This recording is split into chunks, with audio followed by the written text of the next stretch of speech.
Oi, gente, tudo bom? Vamos lá, vamos fazer mais um vídeo. E esses vídeos que eu começarei hoje, né, tenham calma, podem demorar um pouquinho entre um e outro, mas assim, é por conta da questão mesmo de rotina de trabalho. Mas hoje a gente vai falar em resposta a uma das sugestões que me foi dada quando eu questionei a vocês, né, do que eu poderia estar falando aqui, e trouxe novamente a questão da escolha do calçado, né, e hoje eu vou falar um pouquinho sobre o conceito do sapato minimalista, e pela uma provocação de uma das minhas seguidoras amadas aí, que colocou, e simplesmente ela colocou assim, All Star ou sapatilha. E aí, assim, All Star ou sapatilha, o que seria mais interessante para ser usada no dia a dia, né? Eu entendo que seja uma questão relacionada ao dia a dia. E aí eu vou começar a falar um pouquinho sobre essa questão que já levantei aqui para vocês e que acho que tem que ser muito bem dada muita atenção, porque eu ainda tenho convicção de que a escolha do calçado e o trabalho para os pés faz muita diferença, né? E a gente tem que pensar isso muito em relação à saúde, de uma maneira geral, dos nossos pés e do nosso corpo, do nosso movimento, enfim. Bom, o que seria então um sapato minimalista, que vocês verem falar por aí, ou sapato descalço, né? O sapato minimalista, então, no conceito do minimalismo, que seria... Minimalismo, ele traz o princípio, né, da gente reduzir ao mínimo o emprego de elementos, de recursos, em o que quer que a gente esteja fazendo, seja na decoração, seja na escolha de um vestuário, né? Então, é aquele princípio de você usar menos coisas, né? Menos artefatos. O que seria, então, um sapato minimalista, né? O sapato minimalista é aquele sapato que minimamente interfere no movimento natural do pé. Quer dizer, ele não traz elementos que modificam o que seria o movimento natural desse pé. Então, um sapato minimalista ele tem que estar respeitando algumas questões, né, alguns fundamentos. Basicamente, é um sapato que não deve ter drop, não deve ter salto nenhum. Apesar deles descreverem que até 4 milímetros, né, de salto, de drop, pode ser considerado um sapato minimalista. Então, é aquele sapato que não faz nenhum tipo de transferência de carga do retropé para o antepé e nem também proporciona instabilidade para esse indivíduo, mesmo que esse drop ele seja um drop que acompanhe do calcanhar até os dedos. Mesmo assim, se você tem um sapato que você sabe que ele, poxa, mas eu não estou sendo colocada para frente porque o salto ele está acompanhando até os dedos. Bom, mas isso também você perde estabilidade, porque se você se aumenta de tamanho, né, você eleva o pé como um todo, você pode estar tendo maior risco de ter instabilidade, né, durante a sua caminhada, corrida, etc. Outra questão é que o sapato minimalista ele tem que ser bem leve, tem que ser leve. É aceito até 200 gramas de peso do sapato. Então ele tem que ser leve, ele tem que não proporcionar muito gasto energético para o indivíduo, né? Os sapatos pesados eles realmente fazem você gastar mais energia andando e correndo. Então, a flexibilidade tem que ser bem flexível, principalmente no cabedal, que é aquela parte da frente do sapato, né? Tem que ser bem flexível para exatamente proporcionar os movimentos de extensão, principalmente do hálux, que é fundamental, eu já falei isso aqui para vocês, na impulsão da marcha.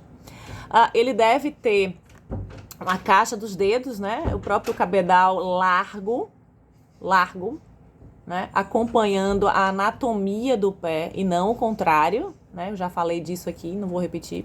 Então tem que ser bem largo para que os pés eles tenham os dedos e os intrínsecos trabalhem.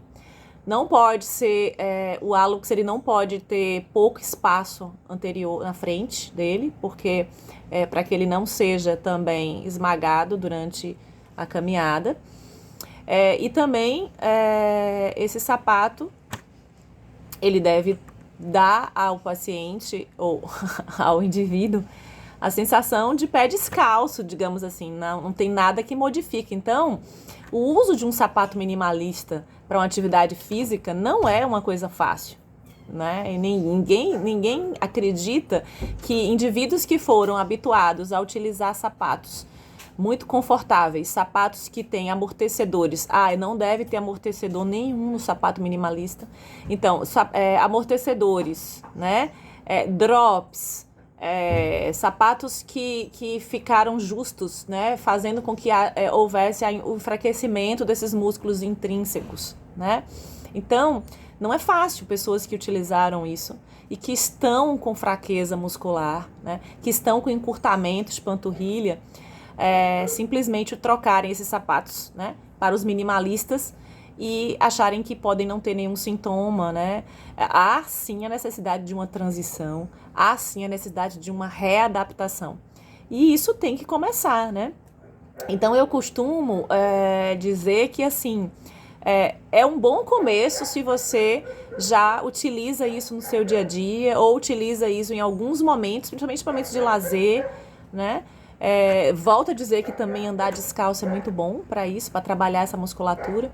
E já tem comprovação. Vários estudos, se vocês colocarem barefoot shoes em corredores, vários já falam sobre a comprovação de que esses sapatos, né, o barefoot é descalço, né?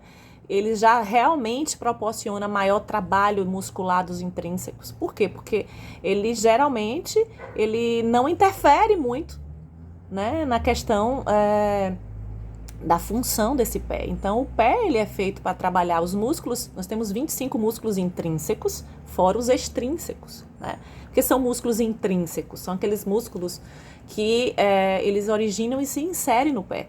E os extrínsecos são aqueles que vêm da perna e fixam no pé.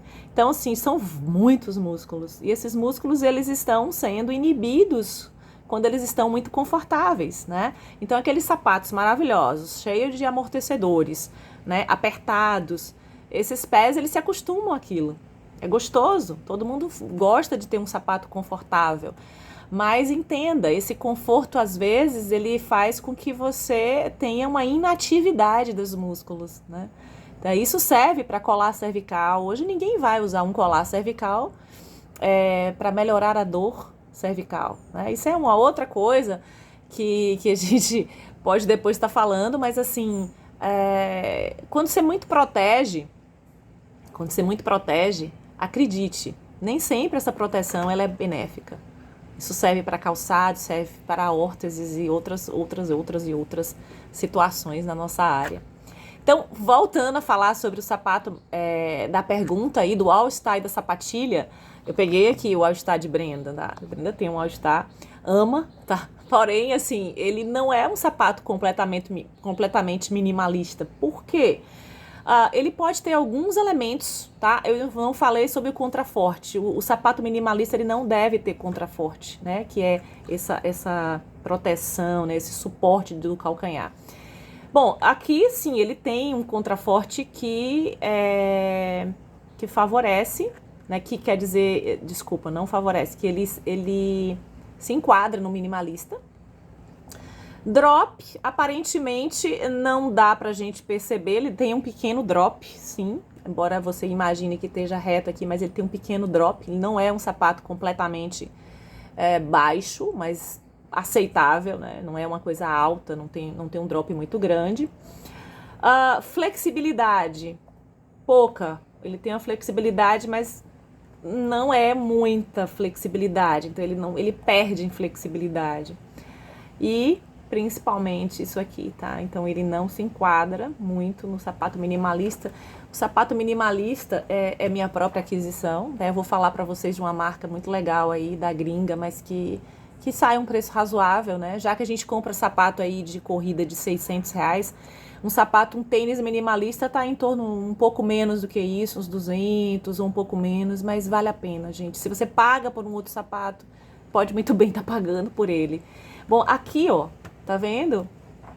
Ele não tem uma largura suficiente. O sapato minimalista, essa parte do pé aqui, ele é muito mais larga, certo?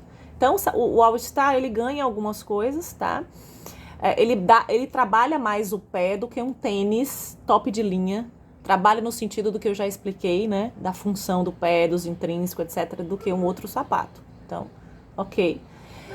Sapatilha, eu tenho várias e abandonei todas. Essa sapatilha também. Por que acontece, gente? Olha só isso aqui. Olha se isso aqui não é um desenho que favorece, né? O desenho dessa parte aqui, ela favorece muito a formação de joanetes, porque ela aprisiona muito, ok? Agora, a sapatilha, ela tem uma questão minimalista que é o drop, é zero praticamente, trabalha mais, sim. Flexibilidade também, beleza? Tem um trabalho que foi feito na USP, bem interessante, em pessoas, em senhoras com osteoartrose de joelho, e deram para ela aquela marca Moleca para elas usarem. E depois de 10 meses, viram que melhorou, só foi avaliada a flexibilidade, né? Melhorou muito a flexibilidade dos dedos do pé. Isso favorece também? Sim, né? Favorece o funcionamento do pé, mas não foi avaliado outras questões, só foi avaliada a flexibilidade. Então, as sapatilhas, elas têm alguns dos critérios do minimalismo, mas perde muito, e aqui acho que é fundamental essa questão. Então, quem usa muito sapatilha, quando tira o pé da sapatilha, mantém até o formato da sapatilha. Eu tenho usado muito essas sandálias. Essa aqui, ela tem um conceito de minimalismo maravilhoso. Por quê? Porque a sandália minimalista é aquela sandália que tá com total liberdade, embora que, digamos, ela tá um pouquinho mais estreita, tinha que ter mais largura, mas ela dá liberdade para os dedos, ok? E uma coisa importante que a sandália havaiana também dá, mas a sandália havaiana não tem isso, ó, que é essa correia que prende ao calcanhar. Faz diferença? Um pouquinho. A sandália havaiana faz a gente trabalhar muito com a musculatura flexora de dedos, ok? Ajuda a formar um pouquinho garra. A garra não é uma coisa interessante, por conta de você não perder a sandália, né? Na caminhada, você precisa exigir um pouquinho dos dedos para poder fixar o pé na sandália, coisa que essa correinha ela não deixa, tá? E quando a gente fala dos exercícios que a gente indica para os pacientes para melhorarem a função do pé, já tem trabalhos que falam que os resultados só aparecem a partir de 4 meses de trabalho. Então, assim, lembra que eu falei para vocês para começarem a fazer aqueles exercícios, né? O short core, os exercícios de hallux, de segundo a quarto dedos, o spread, todos aqueles exercícios, eles devem ser feitos todos os dias e os resultados aparecem depois de um bom tempo de trabalho, né? Então, não sei se ajudei, se respondi, mas assim... os sapatos minimalistas, eles têm algumas questões que devem ser respeitadas, né? E buscar esses sapatos, se você não consegue encontrar um que tenha todos esses elementos, quanto mais elemento você tiver do que eu falei, mais benefício você vai ter, tá bom? Ok. Beijo, até o próximo.